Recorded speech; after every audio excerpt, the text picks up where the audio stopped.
예. 전에 그 인천 상륙 작전이라는 영화가 있었습니다. 혹시 보셨습니까? 예, 저는 봤습니다.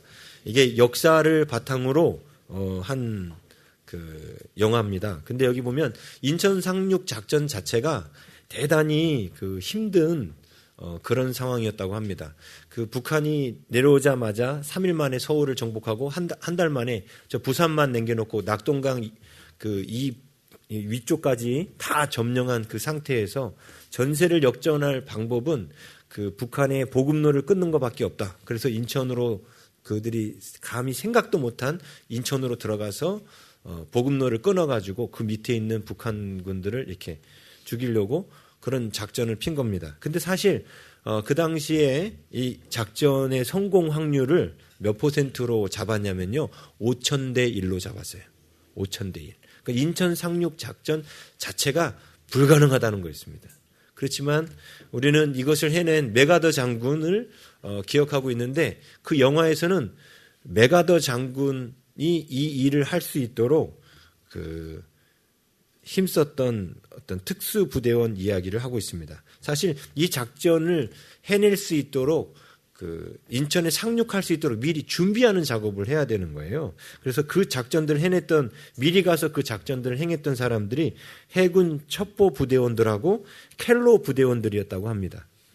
근데 이게 그래서 인천 상륙 작전을 이제 보안을 요했기 때문에 이 작전 이름을 갖다가 오퍼레이션 크로마이트, 크롬 철광 작전이라는 이름으로 불렀고요.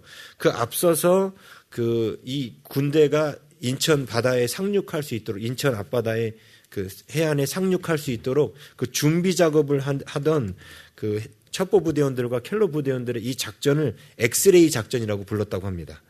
그래서 이 엑스레이 작전에 따라서 해군 첩보부대는 인천에 잠입해가지고 해안의 포 위치가 어디에 있는지 그리고 병력 규모가 얼마나 되는지 그리고 인천으로 들어갈 때 그 배들이 들어오지 못하도록 기뢰를 설치했어요. 바닷속에다 기뢰를 설치했는데 그 위치를 파악하고 그 제거를 담당했다고 합니다. 그래서 기뢰가 제거되지 않으면 배가 들어올 수도 없고 그럼 인천 상륙 자체가 안 되는 상황이었어요. 그리고 또 한 가지 중요한 게 뭐냐면 이게 밤에 들어와야 되니까 켈로 부대는 8미도로 가가지고 등대를 켜는 임무를 맡게 됩니다. 그런데 그 영화에서 이제 보여주는 내용을 보면 인천으로 분명 연합군이 들어올 거라고 예측한 북한군 장교가 있었어요. 그거 덕분에 더더욱 막 그 영화는 막 스펙타클하게 진행되는데 어디까지가 역사의 진실인지 모르겠지만 확실한 건 뭐냐면 인천을 상륙하기 위해서 그 엑스레이 작전에 투입됐던 해군 첩보부대나 켈로 부대원들의 활동이 대단히 중요했다는 거예요. 그리고 그 사람들이 대부분 전사했다는 것을 통해서 이 일이 대단히 힘든 일이었음을 알 수 있습니다. 그 영화 대사 중에 그 지휘관 장교가 부대원들한테 이런 말합니다. 단 한 명만 살아남더라도 반드시 해야 할 일이다. 이 일은 기뢰를 제거하고 8미도에 가서 등대에 불을 켜는 일은 반드시 해야 되는 일이다 하고 이렇게 강조를 합니다. 그래서 영화 끝날 때 이런 말로 끝나요. 그 영화 그 감독이 이렇게 직접 그 문구를 집어넣은 겁니다. 단 한 번의 작전을 위하여 단 하나뿐인 목숨을 바친 분들, 그렇게 조국을 지킨 영웅들과 가족들에게 이 영화를 바칩니다. 만약에 여러분 이분들이 없었으면 우리나라는 지금 공산화돼서 이렇게 여러분들이 자유롭게 예배드리지 못했을 거예요. 지금 북한에 있는 사람들처럼 여기 중에 몇 분이나 교회 나오셨을까? 지하교회에 있으면 그죠? 아마 저도 글쎄 물론 하나님의 택하신 가운데 부르셨겠지만 과연 목숨 걸고 신앙생활 하기 위하여 우리가 과연 그렇죠? 근데 이렇게 우리가 자유롭게 신앙생활 할 수 있었던 이유가 그 사건 때문에 그런 거예요. 근데 그 사건 때 목숨을 다해서 자신들에게 주어진 사명을 감당하는 사람들이 있었기 때문에 이런 우리가 편안함을 얻을 수 있게 되었고 우리나라가 그 뒤에 이렇게 경제 대국을 이룰 수 있었던 겁니다. 지금 북한이 점령했으면 북한의 경제 상황이 그대로 남한하고 똑같아졌겠죠. 그러니까 이들의 희생이 없었다면 지금 우리 현재 한국의 이런 모습은 이루어질 수 없었다는 거예요. 자, 그 영화 중간에 메가더 장군이 했던 명언이 나옵니다. 그게 뭐냐면 이런 거예요. 시간이 흐른다는 것은 피부를 주름지게 만들지만 이상을 버린다는 것은 영혼을 주름지게 만든다. 멋있죠? 시간이 흐르면 주름지게 만들지만 이상, 어떤 사명 이런 것을 버리면 영혼을 주름지게 만든다. 그리고 또 이런 말을 해요. 메가더가. 이 영화 중간에 나오는 말이에요. 원래 메가더가 다 했던 말이고 사람은 나이만으로 늙지 않는다. 이상이 사라질 때 늙는다. 오늘 왜 제가 이렇게 의미심장한 인천 상륙작전 얘기를 할까요? 예, 하나님이 우리에게 주신 사명이 있습니다. 예? 우리가 그 켈로 부대처럼 8미터에 가서 등불을 켜야 되는 사명이 있어요. 목숨을 걸고 우리한테 감당하도록 하나님이 사명을 맡기셨거든요. 근데 이 사명을 망각하고 살아가는 사람이 어떻게 되는가를 오늘 본문이 보여주고 있어요. 예? 여러분, 그 창세기에는 총 10개의 톨레도시 나온다고 그랬습니다. 이거를 오늘 본문 36장 1절에 에서 곧 에돔의 족보는 이러하니라. 족보로 번역된 이 단어가 톨레도시라고 그랬죠. 이게 대단히 중요한 단위라고 그랬어요. 지금 앞에서는 지금 이삭의 톨레도시 35장에서 끝났습니다. 그죠? 이제 36장에 에서의 톨레도시 나와요. 네? 자, 총 10편의 톨레도시 창세기 안에 나오는데 이게 9번째 톨레도시예요. 그 마지막 톨레도시 이제 야곱의 톨레도스로 창세기가 끝이 납니다.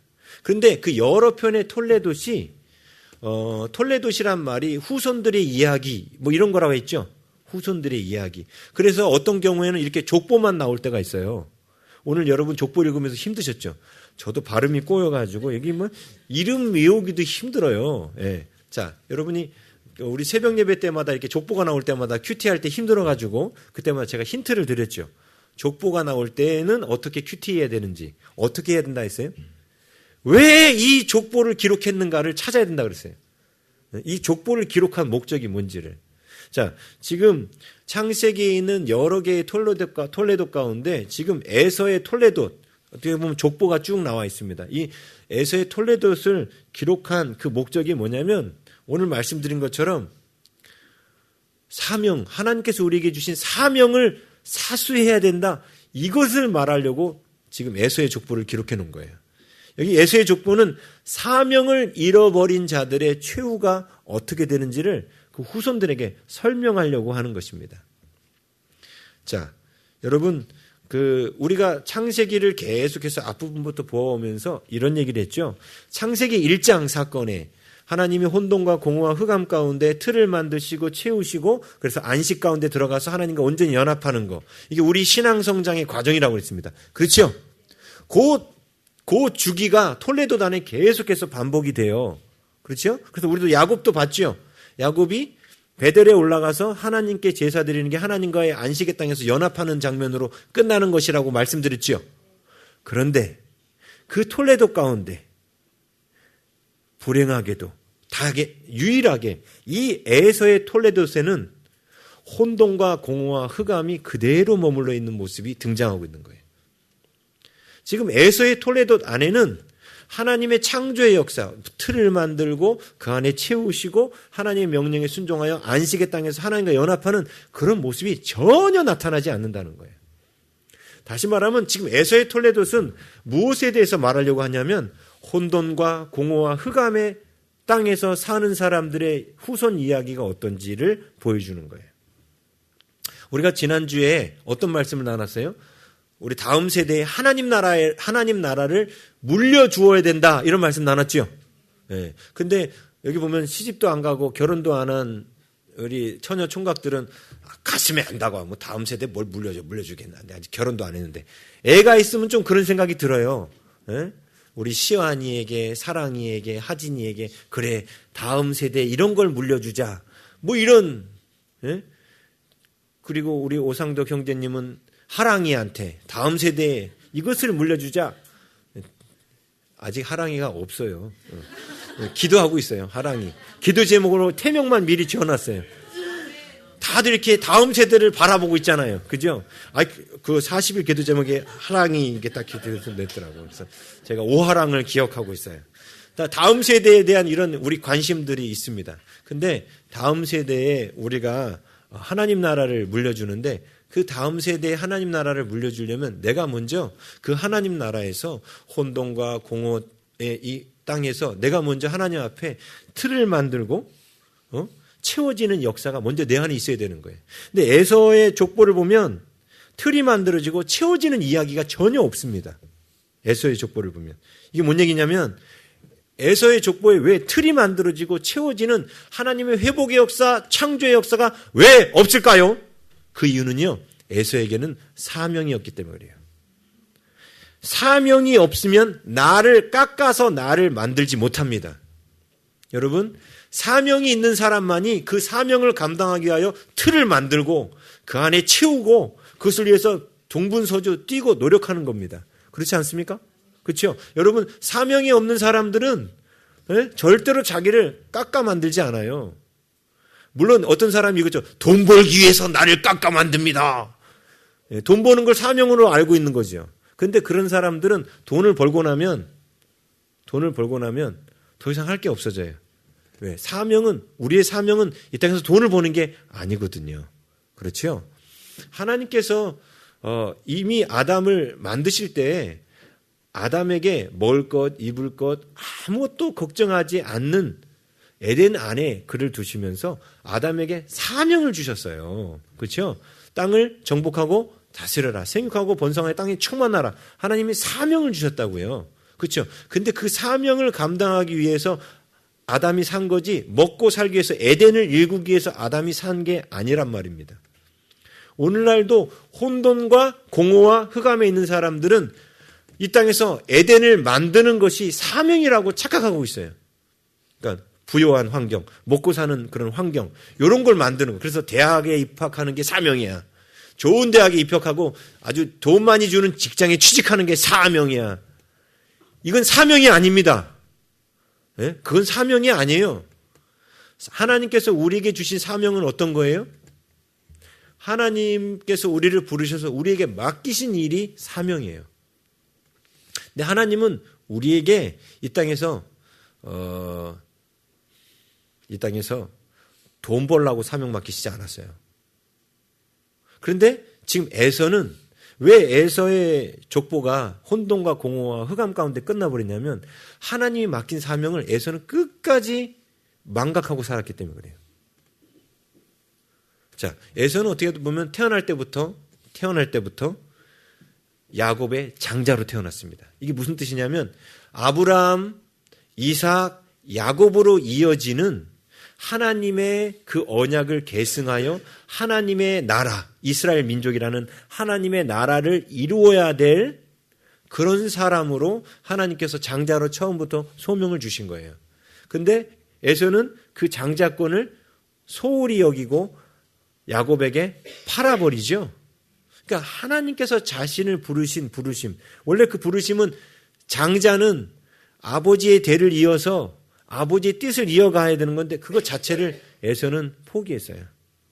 자, 그러면서 그 에서가 혼돈과 공허와 흑암에 사는 세상 사람들의 모습을 여전히 똑같이 따라가서 사명 없이 살았기 때문에 그의 일평생에는 단 한 번도 틀을 만들거나 그 틀 안에 뭔가를 채우는 자기를 깎아서 하나님이 원하시는 모습으로 만들어가는 그런 과정이 없었던 겁니다. 그러니까 당연히 사명을 감당할 일도 없지요. 예. 여러분들 가운데도 사명이 없는 사람들은요, 먹고 사는 일에만 치중하게 돼 있습니다. 하나님은 우리를 그렇게 부르지 않았어요. 먹고 사는 일에만 치중하는 일로 부른 피조물이 있습니다. 돼지입니다. 동물들입니다. 그들은 먹고 사는 일에만 치중하도록 하나님께서 그렇게 만드셨어요. 그렇지만 사람은 그렇게 부르시지 않았어요. 하나님은 그 동물들을 다스리고 지키는 그런 특별한 사명을 갖고 우리 모두를 이 땅 가운데 부르셨습니다. 놀라운 건요, 이 땅에 있는 세상에 있는 사람들이요, 먹고 사는 일에만 치중하면 세속화되어 타락합니다. 아까 인천 상륙작전에 나온 그 켈로 부대 있죠. 자정, 이제 발음도 잘 안 나와. 하도 족보 얘기했더니. 그 켈로 부대 사람들 있죠. 자, 이분들이 자기의 목숨을 어디다 걸었어요? 먹고 사는 일에 건 게 아니에요. 그렇죠? 그분들이 크리스찬이든 크리스찬이든 않든 그건 중요하지 않아요, 지금. 예? 그들이 자기의 분명히 이 작전을 수행하면 자신들이 죽을 거란 걸 알았습니다.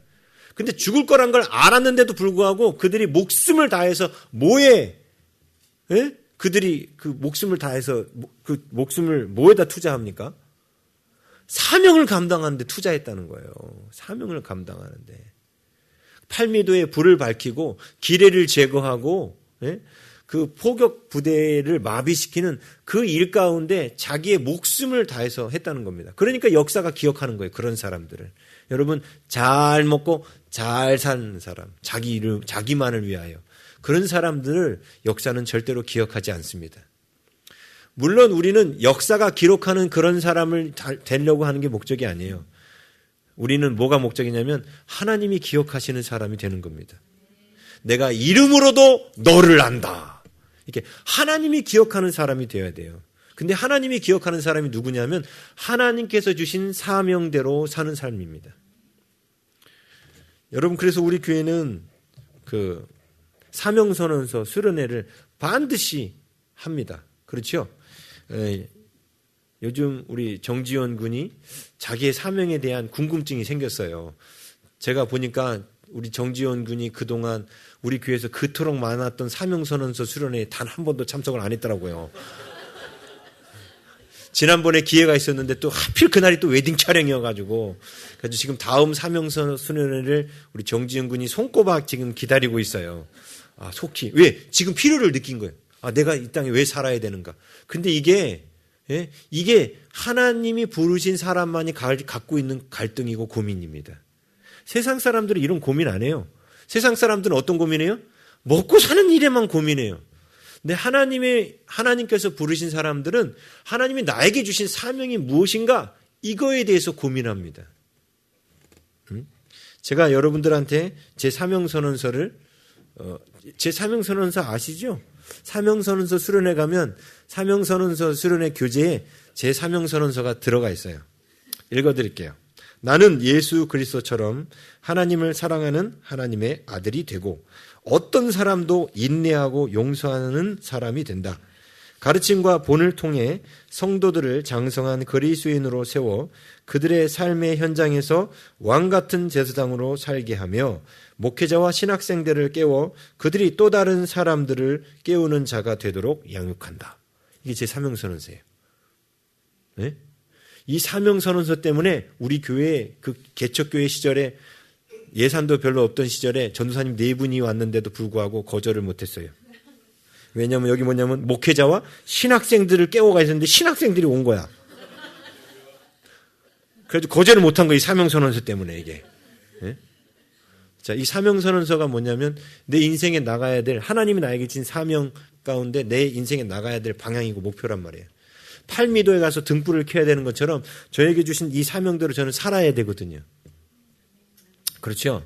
네. 그래서 우리에게는 모두 각자가 사명선언서가 분명하게 있어야 됩니다. 그래서 우리가 사명선언서 수련회 끝나면서 이거를 어떻게 우리들의 삶에 적용할지까지 다 사명선언서 수련회 때 하거든요. 그렇죠? 그냥 막연하게 나는 사장이 되겠다. 막연하게 나는 목사가 되겠다. 막연하게 나는 선교사가 되겠다. 이건 사명선언서가 아니에요. 나에게 주신 그 직업을 통해서 은사를 통해서 하나님께서 내가 이루기를 원하시는 일을 발견하여 그 일을 해야 되는 겁니다. 그게 사명입니다. 그렇죠? 그런데 불행하게도 이 에서에게는 이 사명선언서가 없었다는 거예요.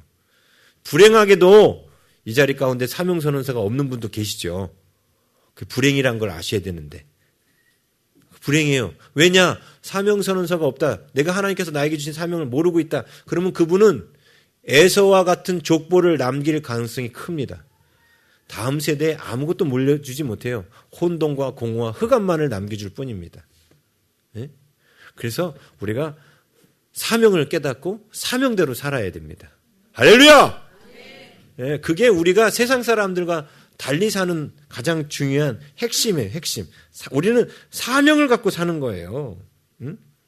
근데 이 사명을 갖고 있기 때문에 하나님의 창조의 능력, 회복의 능력이 와서 나를 깎아서 틀을 만들어주고 나를 채워주고 나를 하나님의 그 사명을 감당할 수 있는 사람으로 만들어 가시는 겁니다. 근데 사명이 없는 사람들은 그런 노력들을 안 해요. 내가 왜 내 안에 있는 견고한지를 무너뜨려야 돼요? 왜 해야 되는데요, 그거? 왜 해야 되죠? 이렇게 되는 거예요. 네?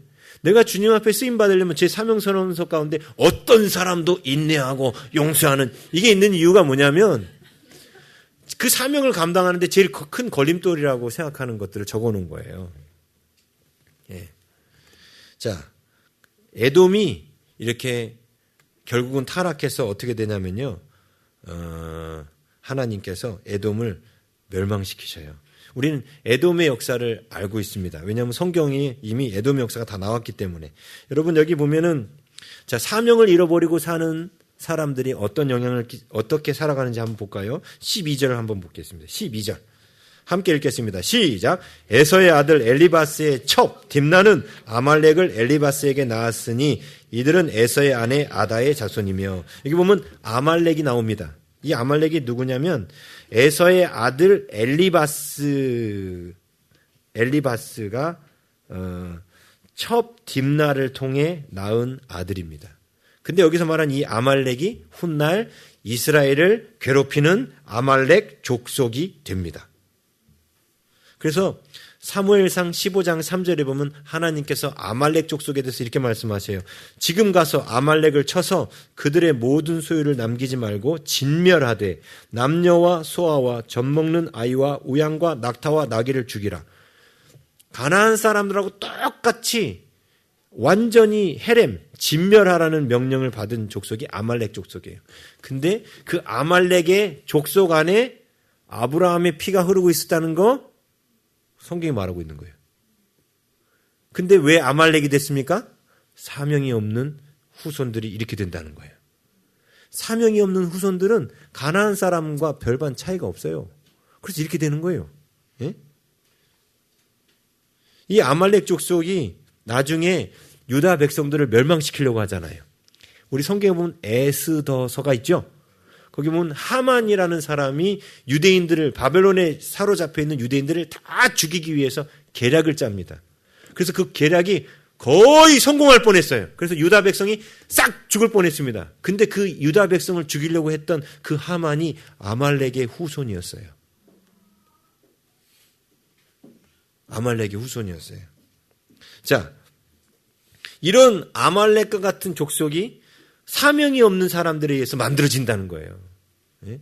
그 다음에 성경에 보면 그래서 나중에 이 아말렉 족속은 에돔 족속, 예? 에돔 족속에서 나와서 따로 독립된 족속을 꾸민 거예요. 아말렉은. 에돔 족속은 에돔 족속대로 쭉 내려갔는데 아말렉은 거기서 나온 거예요. 그렇게 된 거예요. 자, 그 다음에 성경에 보면 이 에돔 족속에 대한 그 하나님의 말씀, 우리 얼마 전에 큐티했던 말라기 1장 3절 4절에 보면 이 에돔 족속에 대해서 하나님이 이렇게 말씀하셔요. 내가 야곱은 사랑하였고 에서는 미워하였다. 근데 에서는 미워하였다는 뜻을 여러분 이거를 잘못 착각해서 이 말씀을 물론 바울이 인용합니다. 하나님의 택함에 대해서 인용하지만 야곱은 사랑하고 에서는 미워하였다는 게 뱃속에 있을 때를 말한 게 아니에요, 사실은. 지금 말라기서에는 말라기 시대에 에돔이란 나라가 사라져 버렸어요. 에돔이란 나라가 공식적으로는 사라져 버렸습니다. 그런데 말라기 시대에 지금 어떤 나라는 있냐면 바벨론에서 돌아온 유다는 있는 거예요. 유다 나라는. 그래서 그 유다 백성들이 하나님께서 우리 민족을 언제 사랑하셨습니까? 이렇게 말할 때 그때 말한 거예요. 내가 에서는 미워했고 야곱은 사랑했다. 에서 너 에돔 족속 봐. 거긴 나라가 사라졌잖아. 근데 너희들은 나라는 있지 않냐. 그러면서 에돔 이야기를 합니다. 그러면서 에서를 미워했다는 얘기를 하는데 이런 말씀이 나와요. 그들의 산들을 내가 황폐하게 하였고 그 에돔 땅을 그의 산업을 광야의 이리들에게 넘겼느니라. 에돔은 말하기를 우리가 무너뜨림을 당하였으나 황폐된 곳을 다시 쌓으리라 하고 에돔 사람들이 포로에서 돌아온 몇몇의 에돔 사람들이 에돔 나라를 다시 회복하리라 하거니와 나 만군의 여호와는 이르노라. 그들은 싸울지라도 나는 헐리라. 하나님은 헐어버리겠다는 거예요. 에돔 사람들에 대해서. 그러니까 하나님께서 이 나라를 아예 없애기로 작정하셨다는 거예요. 왜 그런데 하나님께서 이 에돔 사람들을 없애기로 작정하셨나요? 그 배경이 오바댜서에 나와요. 오바댜서도 우리 큐티 했었죠? 오바댜서가, 그러니까 안 찾으셔도 돼요. 이제 설명을 드릴게요. 오바댜서 보면은, 오바댜서는 에돔 족속에 관한 예언만 나와요. 오로지. 오바댜라는 선지자가 에돔 족속에 관해서만 나오는데, 오바댜서 1장 10절에 이런 말이 나옵니다. 네가 내 형제 야곱에게 행한 포악으로 말미암아 부끄러움을 당하고 영원히 멸절되리라. 이게 뭔 얘기냐면 에돔을 하나님께서 멸망시키기로 결정하신 이유가 뭐냐면 지금 창세기를 수신하고 있는 애굽에서 나온 출애굽 백성들한테는 아직 에돔에 대한 멸망 계획을 말씀하시진 않았어요. 예? 그리고 오히려 에돔이 우리와 같은 형제 국가다를 가르쳐 주려고 이 에서의 족보를 기록해 놓은 겁니다. 이게 지금 모세오경 자체가 출애굽하고 있는 이스라엘 백성들을 대상으로 쓰여졌다고 그랬죠. 네? 그래서 그들에게 하나님의 말씀을 왜 하나님의 말씀이 이렇게 제정되었는가를 설명하기 위해서 그들의 과거 역사를 쓰고 있는 거예요. 자, 그런데 여기 보면 에돔 족속이 우리는 과거 그 구약의 역사를 통해서 망하게 된다는 걸 아는데 왜 망하냐면 야곱에게 행한 포악 때문에 망한다는 거예요. 이 야곱에게 곧 이스라엘 유다 왕국에게 에서가 아주 나쁜 일을 했어요. 그것 때문에 하나님이 에돔을 망하게 한다는 거예요. 사실 형제 나라잖아요. 그렇지 않습니까? 야곱과 에서 형제지 않습니까? 형제 나라예요. 지금 우리 오래됐지만 터키 있죠. 터키. 예, 우리 터키 선교사님도 계시지만 터키라는 나라가 우리나라를 형제 나라로 알고 있어요. 예? 왜 그렇게 알고 있죠? 과거 옛날 삼국시대 그 옛날 역사 가운데 터키가 우리나라 바로 옆에 살면서 우리와 이 교역을 하고 우리나라와 이렇게 형제로 같이 이렇게 했던 나라입니다. 근데 그들이 이제 저쪽 유럽으로 이주하면서 그 역사를 갖고 이주한 거예요. 그래서 우리나라 사람들을 형제 나라라고 하거든요. 그래서 우리나라 사람들 가면은 꺼래야 그러면 잘해준대잖아요. 예?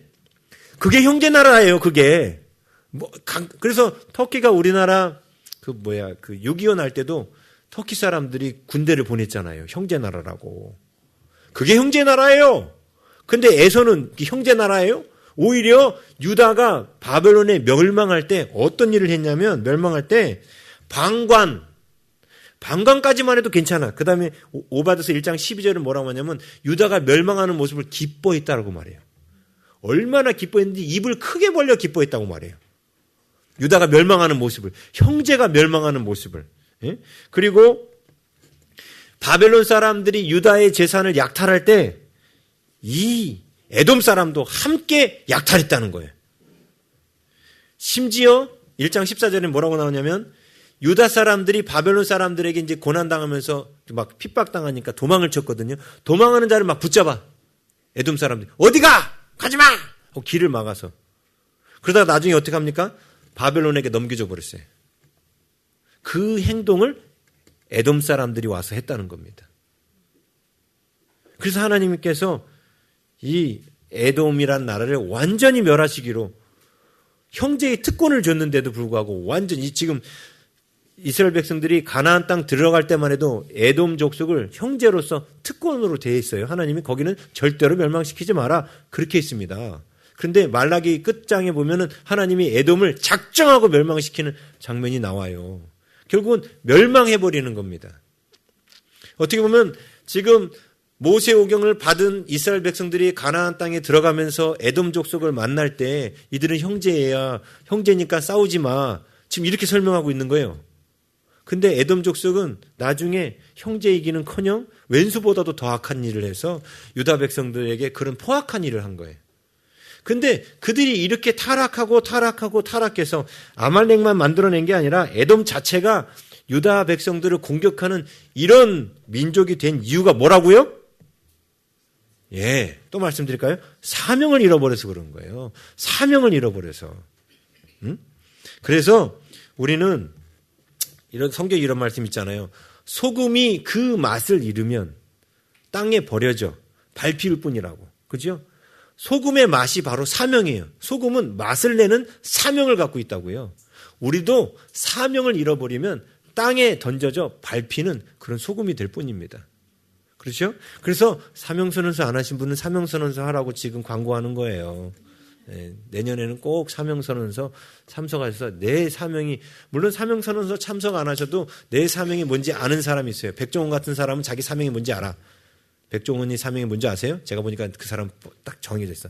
맛있는 음식을 하여 사람들을 기쁘게 한다. 뭐 이런 거죠. 남들이 알지 못하는 음식을 개발하여 사람들에게 맛깔나게 하여 사람들을 기쁘게 한다. 이게 아마 백종원의 사명인 것 같아. 그렇죠?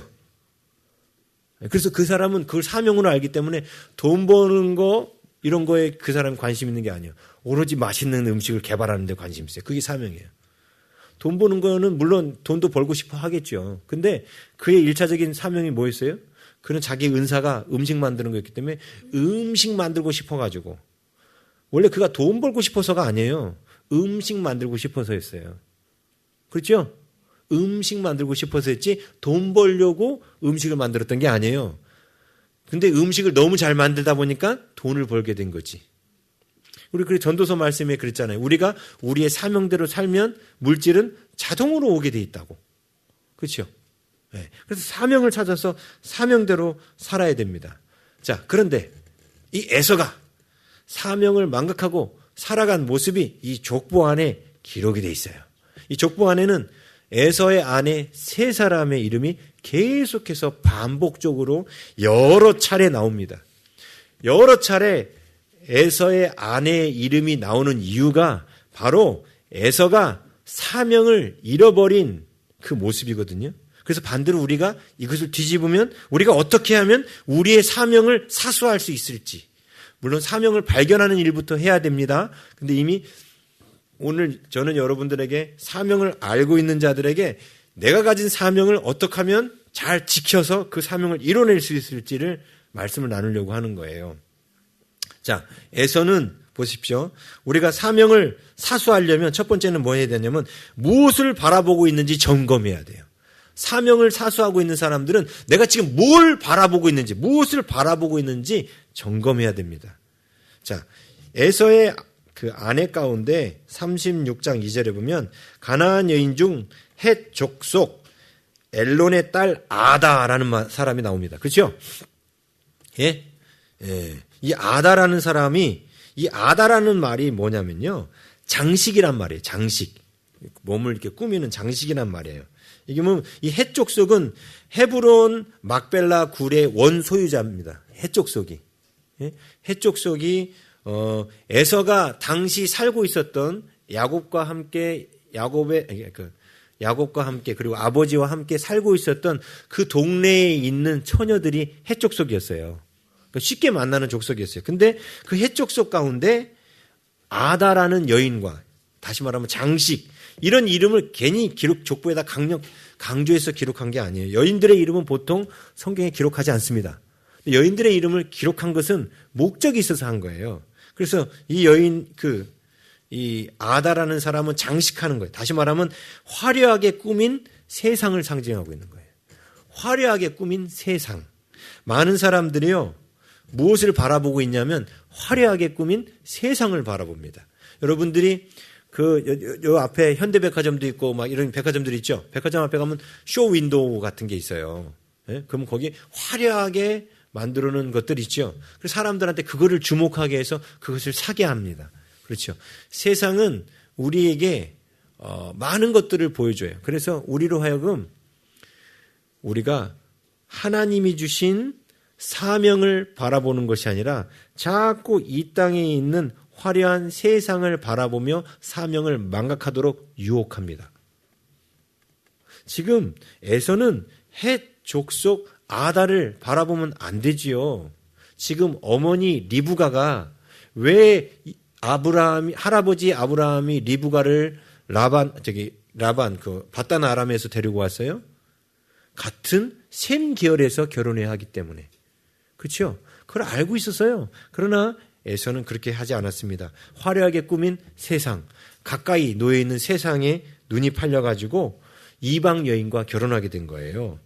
자, 이게 모세의 율법에 신명기 7장 3절에 보면 그들과 혼인하지도 말지니 내 딸을 그들의 아들에게 주지 말 것이요 그들의 딸도 내 며느리로 삼지 말 것은.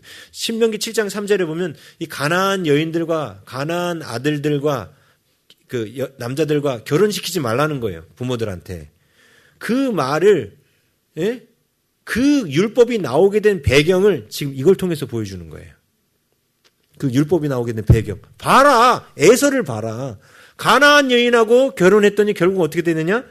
세상의 그 화려한 장식을 보고 가나안 여인과 결혼했더니 결국은 하나님과 상관없는 혼돈과 공허와 흑암의 모습으로 그저 살아가고 있지 않느냐. 그 얘기를 하려고 그러는 거예요. 그래서 왜 가나안 사람하고 결혼하면 안 되는지를 보여주는 나쁜 샘플인 거죠. 그렇죠? 이게 에서가. 예? 성경에 보면 고린도후서 6장 14절에서 15절에 이런 말씀이 있습니다. 너희는 믿지 않는 자와 멍에를 함께 매지 말라. 의와 불법이 어찌 함께하며 빛과 어둠이 어찌 사귀며 그리스도와 벨리알이 어찌 조화되며 믿는 자와 믿지 않는 자가 어찌 상관하며. 이게 뭐냐면 믿지 않는 자와 함께 일하지 말라는 거예요. 이게 뭐냐면 여러분들이 사업을 딱 이제 시작하실 때 믿지 않는 분하고 공동으로 투자해서 사업하지 말라는 거예요. 네? 왜 그럴까요? 그 사람은 분명 자기 방식대로 주일날도 사업장을 열자고 할 거거든. 그리고 이 회사에서 나오는 것을 그 사람은 11조를 안 낼 거거든. 하나님 말씀대로 안 살 거거든요. 그래서 같이 사업하지 말라고 그래요. 믿지 않는 자와 멍에를 같이 매지 말라고 그래요. 근데 보니까 이 사람이 가지고 있는 것들이 많아. 이 지혜도 아주 탁월하고 인맥도 넓어. 내가 이 사람하고 사업하면 잘 될 것 같아. 이게 지금 뭘 보고 있는 거예요? 하나님이 나에게 주신 사명은 안 보고 있고 지금 내가 뭐에 속고 있는 거예요? 장식에 속고 있는 거예요. 그 사람이 갖고 있는 장식에 속고 있는 거예요.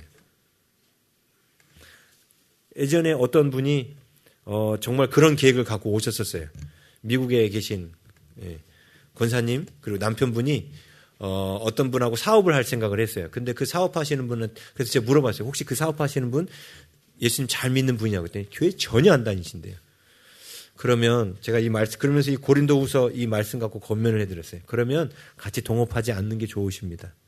왜냐? 그 사람은 지금 하나님의 말씀대로 안 살죠. 근데 하나님은 나는 하나님의 말씀대로 열심히 살아. 근데 나에게 복 주면 그 사람도 함께 복을 받죠. 그럼 그 사람이 주님께로 돌아올 수 있을까요? 안 돌아오죠. 그러면 그 사람이 주님께로 돌아오려면 그 사람을 힘들게 해야 되죠. 그렇지 않아요? 그럼 나는 어떻게 해요? 그래서 같이 멍에 매지 말라는 거예요. 그래서 그분한테 제가 같이 멍에 매지 말라고 그랬어요. 그때 그분이 순종하셔가지고 같이 동업을 안 하셨어요. 예. 그런데 이게 뭐냐면 사람들이 우리가 이 땅에서 살면서 하나님께서 주신 사명을 따라가지 않고 잠깐 눈이 팔리면 자꾸 돈을 따라가거나 눈에 보이는 화려한 거, 명예를 따라가거나 이런 것을 따라가게 된다는 거예요. 그래서 하나님께서 우리에게 주신 그 사명을 바라보고 하나님께 집중해 나가야 되는데 우리가 자꾸 우리 눈이 이 땅에 있는 부귀와 안일함, 어떤 그런 명예 이런 것을 추구하다 보면 결국 우리가 사명을 잃어버리게 된다는 겁니다. 지금 이 에서는 하나님의 언약의 계승에 대해서는요 관심이 없었어요. 자, 36장 7절 한번 보십시오. 36장 7절 우리 함께 읽습니다. 시작. 두 사람의 소유가 풍부하여 함께 거주할 수 없음이러라. 그들이 거주하는 땅이 그들의 가축으로 말미암아 그들을 용납할 수 없었더라. 8절 이에 에서 곧 에돔이 세일산에 거주하니라. 자, 세일산은 요단강 동쪽입니다. 아브라함이 이삭 외에는 다 동쪽으로 보낸 것처럼 동쪽은 하나님의 약속의 땅이 아니에요. 근데 지금 누가? 에서가 스스로 동쪽 땅 세일산에 가서 삽니다. 이게 무슨 모습이에요?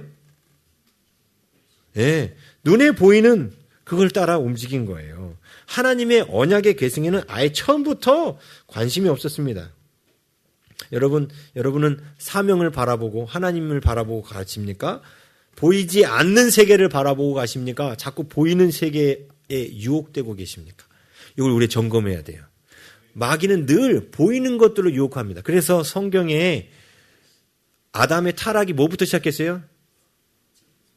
선악을 알게 하는 나무의 실과를 보니까 보기에 좋았더라예요. 좋았더라.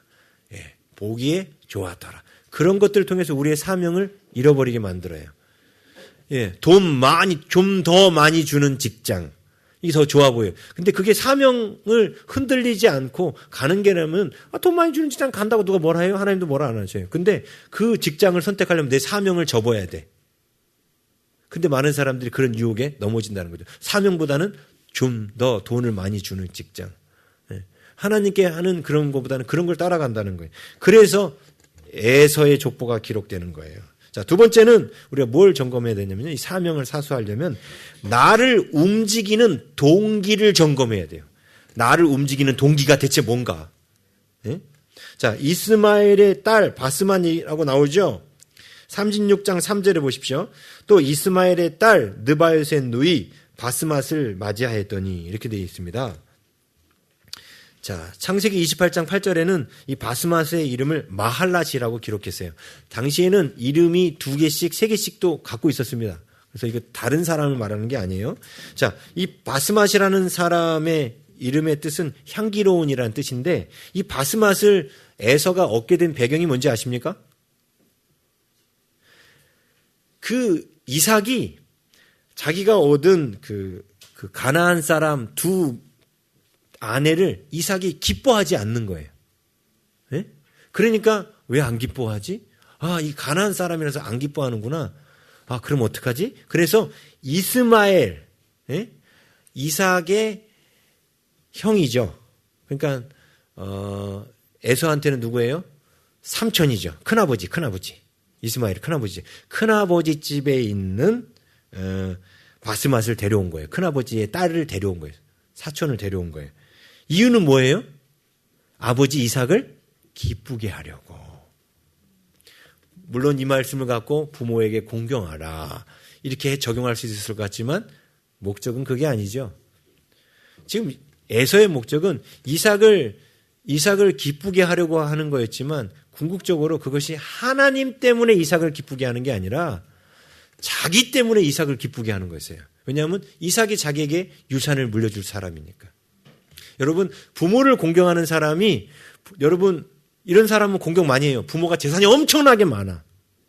죽을 때 누구에게 더 많이 물려줄지는 아빠가 봐서 결정하겠다고 말을 했어. 그럼 자녀들이 어떻게 할까요? 부모를 공경해요. 명절뿐만 아니라 자주 찾아가요. 왜? 부모님이 봐서 유산을 물려준다 했거든. 자, 그럼 이 사람을 움직이는 동기가 뭐죠? 아버지를 공경해서가 아니에요. 뭐 때문에 그런 거예요? 내가 받을 복 때문에 그런 거예요. 이게 동기예요. 그렇죠? 우리가 부모를 공경하라 할 때 우리의 부모가 까다로울지라도 심지어 그러니까 까다롭다는 게 무슨 뜻이에요? 부모가 부모답지 않고 부모가 나에게 뭔가를 해주지 않아도 우리가 부모를 존중해야 되는 이유가 뭐 때문에 그런다 했어요? 하나님께서 그렇게 하라고 하셨기 때문에. 하나님께서 내 부모를 공경하라고 하셨기 때문에. 곧 다시 말하면 부모를 공경하는 이유, 동기가 뭐예요? 하나님 때문에 하는 거예요, 우리는. 그렇죠? 하나님 때문에 부모를 공경하면 부모가 나를 갖다 버려도 부모를 공경할 수 있는 거예요. 왜? 하나님 때문이니까. 근데 부모를 공경하는 이유가 부모가 가진 재산 때문에 공경하면 만약에 부모님이 재산이 한 푼도 없다, 그럼 어떻게 할까요? 안 봐요. 안 봐버려요. 괜히 늙음하게 용돈 내 돈이나 충나지 말이야. 그분을 내가 왜 봐? 그죠? 찔리나. 에? 우리 찔려요? 네. 그런데 하나님 때문에 부모를 공경하고 하나님 때문에 이웃을 사랑하는 사람들은요, 그 동기가 하나님이에요.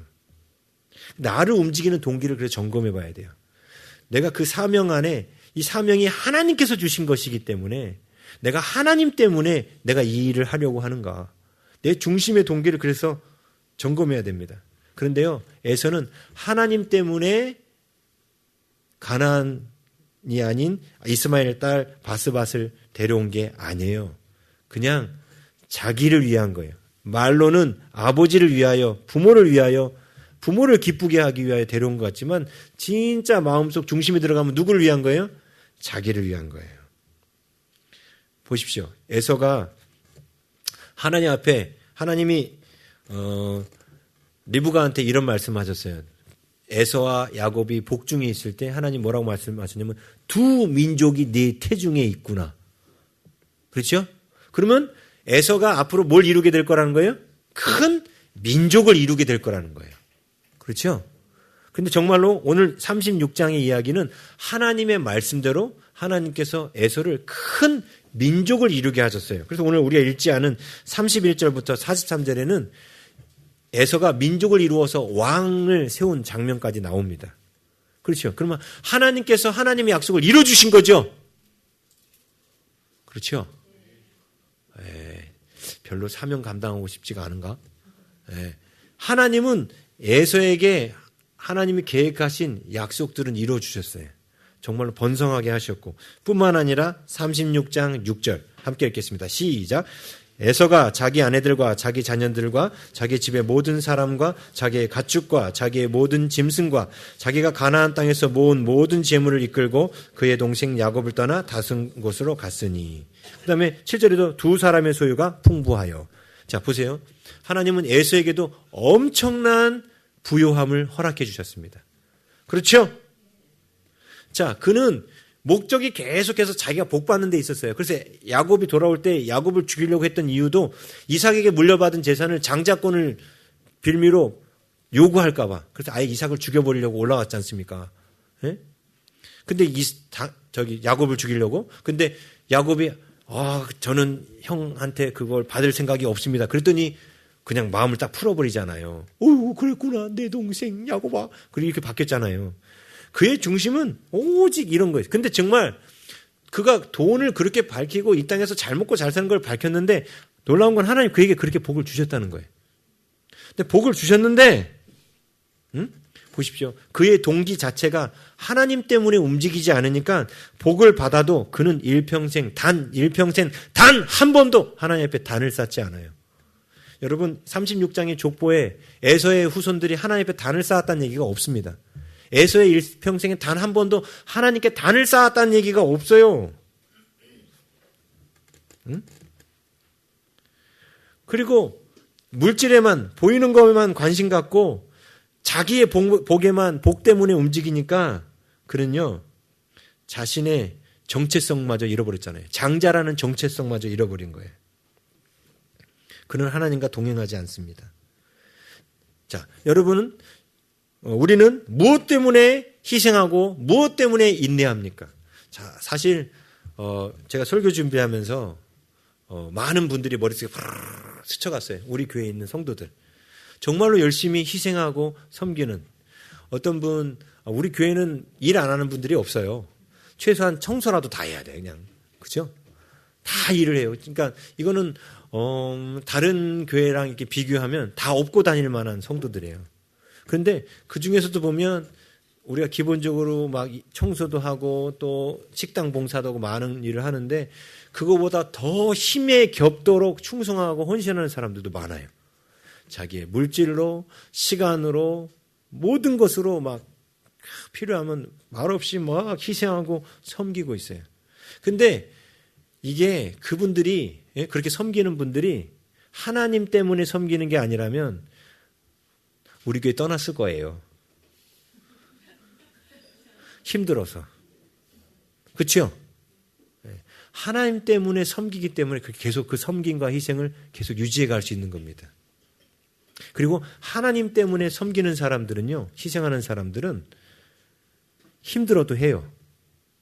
그런데 적당히 남들 눈치 보여서 섬기는 사람들, 이런 사람들은요, 힘든 일이 오면 안 합니다. 왜 그럴까요? 힘든 일을 다른 사람은 다 하는데 나만 안 하면 욕먹을까봐. 나를 움직이는 동기가 뭐예요? 욕먹을까봐. 이거예요. 근데 하나님 때문에 움직이는 사람은 어떨까요? 예? 하나님 때문에 움직이는 사람은 힘들어도 헌신해요. 그게 하나님 때문에 움직이는 사람이에요. 그래서 하나님은 우리에게 뭘 해보시냐면 우리의 동기를 점검하도록 우리에게 그런 일들을 보내시는 거예요. 내가 진짜 움직이는 게 정말 하나님을 위해서 성도들을 위해서 하는 것인지 아니면 나 자신을 위해서 움직이는 건지 점검하도록. 그래서 우리가 헌신하고 봉사하고 섬기다 보면 힘들 때가 와요. 그 힘들 때가 바로 하나님이 우리에게 주신 사명을 점검하게 하시는 때이라는 겁니다. 선교사로 나간 분들이 선교하다가 힘들어요. 그런데 선교사로 나간 게 국내에서 목회가 안 돼가지고 먹고 살 길이 막막하야 선교사로 나가면 사람들이 그래도 정기적으로 후원을 한다 하야 이런 동기로 만약에 나갔다 해요. 근데 선교사에게 힘들어요. 그럼 이분이 어떻게 할까요? 그냥 대충 하겠죠. 그리고 저쪽에다가는 화려한 심지어 이런 선교사님도 있었다 했잖아요. 다른 선교사님이 선교 보고하는 그 교회 사진을 자기 선교 보고 자료에 넣어가지고 보고하는 분도 있었다니까요. 왜? 그런 보고를 해야 이게 들어오니까. 이분이 움직이는 동기는 뭐예요? 선교비를 받아야 먹고 사니까. 선교사도 때로는 그럴 수 있다는 거예요. 왜? 힘드니까. 근데 힘들 때 진짜 내가 하나님 때문에 교회를 섬기고 있는가? 우리 사모님도 이제 목회하다 보면 같이 목회하다 보면 힘들 때가 있어요. 근데 사모님이나 저나 그때 우리가 우리 안에 있는 동기를 점검하는 거예요. 내가 하나님 때문에 이 일을 하고 있는가? 아니면 먹고 살기 위해서 이 일을 하고 있는가? 아니면 남들이 눈치 보여서 하고 있는가? 내적인 동기를 점검할 수 있는 거예요. 그렇죠? 그래서 하나님은 우리에게 가진 사명을 점검할 수 있도록 우리에게 그런 시간을 반드시 주셔요. 내 안에 있는 동기가 무엇인지, 나를 움직이는 동력이 무엇인지를, 나를 움직이는 동력이 하나님이 되셔야 돼요. 그것 때문에 움직이는지를 점검하게 하시는 거예요. 그런데 그 점검에 앞서 점검이 딱 들어왔을 때 우리가 내가 지금 움직이는 게 다른 목적이구나. 주님 제가 이렇습니다. 라고 점검하고 주님 앞에 나아가는 그 사람이 성숙한 그리스도인이에요. 저는 감사한 게 우리 교회의 성도들이 그렇게 자꾸 계속 성숙해져 가는 모습이 너무 감사해요. 그러니까 교회에 간혹 이렇게 좀 힘들게 하는 분들이 나타나고 어렵게 하는 분들이 나타나잖아요. 근데도 끝까지 참고 이렇게 하는 게 누구 때문에 그러는 거예요?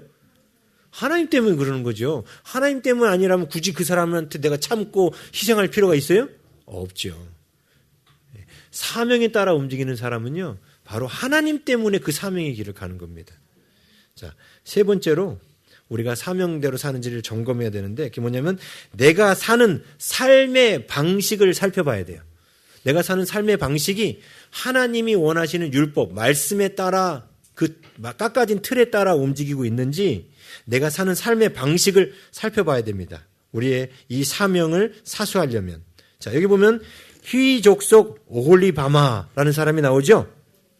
자, 히위 족속 오홀리바마는 여기 보면은 노아의 손자, 노아의 아들 가운데 함이 있죠. 셈, 함, 야벳 있죠. 함 있죠.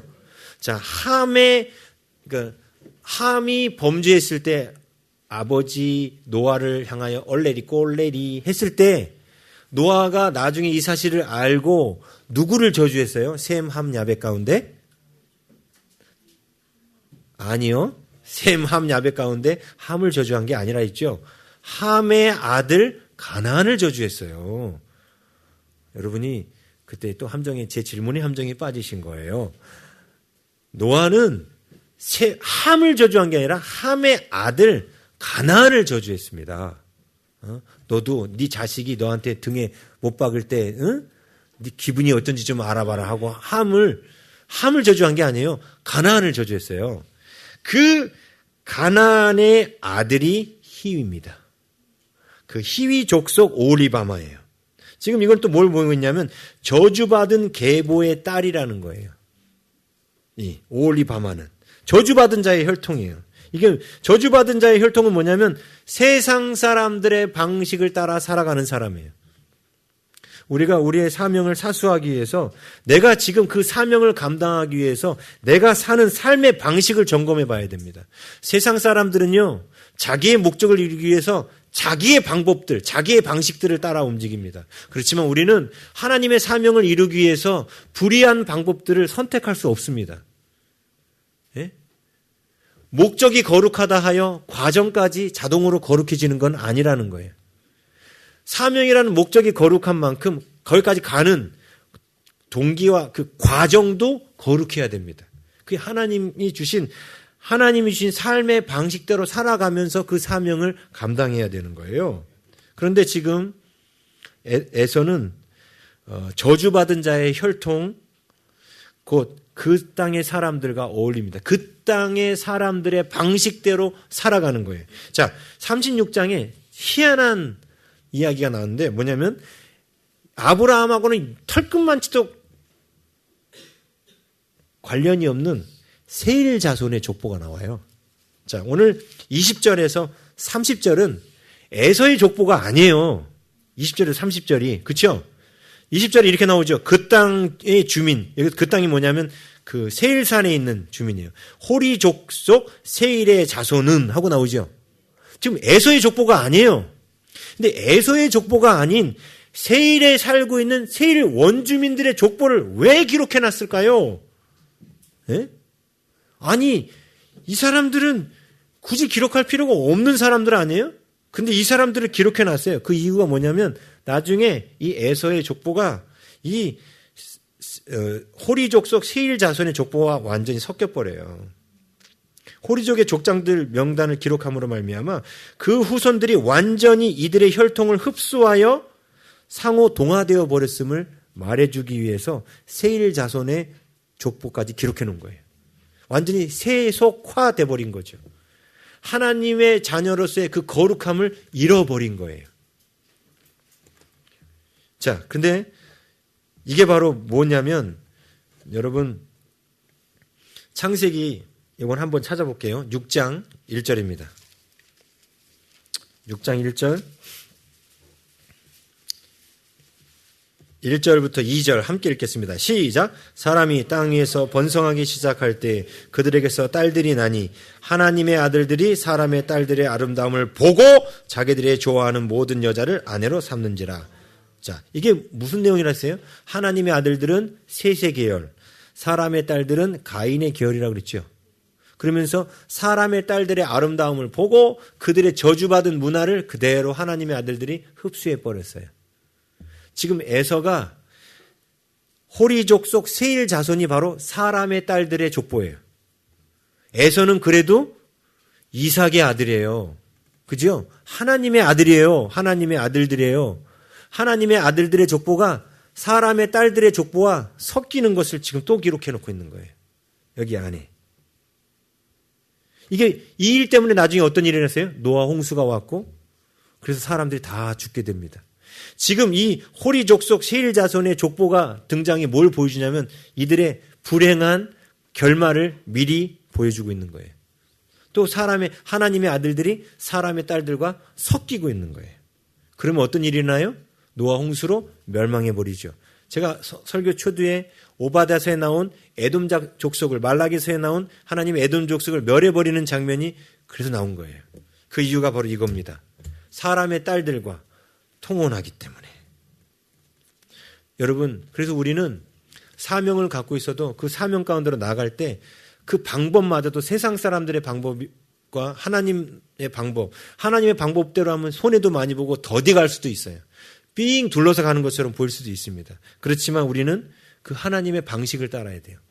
세상 사람들은 너가 돈 많이 벌어가지고 신학생들 도우면 되잖아 하면서 부정한 방법으로 그 일을 가도록 유혹합니다.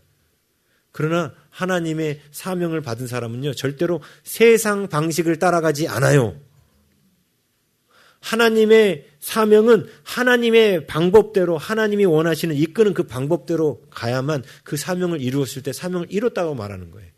우리는 목적이 이루어지는 것만이 중요한 것이 아니라 그 가는 과정 가운데 하나님 말씀대로 순종하여 가는 것이 중요한 겁니다. 그래서 우리는 세상과 다른 삶의 방식을 우리는 갖고 있습니다. 세상과 다른 삶의 방식, 우리들 가운데 있는 게 뭐예요? 그 기도하는 모습이죠. 이 기본적인 거, 말씀대로 사는 모습. 그래서 우리는 묵상합니다. 말씀대로 살기 위해서. 그 하나님의 방식대로 살기 위해서 말씀을 묵상하고 말씀을 읽고, 그렇죠? 그리고 하나님의 방식대로 살기 위해서 세상 사람들에게 달리 우리는 자꾸 손해보려고 합니다. 그렇죠? 세상 사람들도 크리스찬 그러면 기본적으로 뭘 하기를 원해요? 네가 손해봐. 이거 원하죠? 우리가 그렇게 손해보던 사람이었기 때문에 우리 앞선 믿음의 선배들이 그렇게 세상 앞에서 손해를 봤기 때문에 세상 사람들이 지금도 우리에게 그걸 요구하는 거예요. 근데 요즘은 이제 그런 거 안 하죠. 너 크리스찬이니까 네가 참아. 이런 소리도 안 해요, 요즘은. 그만큼 우리가 사명을 잃어버린 거예요. 그리고 기도하는 모습, 말씀 묵상하는 모습, 손해보는 모습, 이게 세상과 다른 우리들만의 삶의 방식이에요. 그 다음에 희생하는 모습.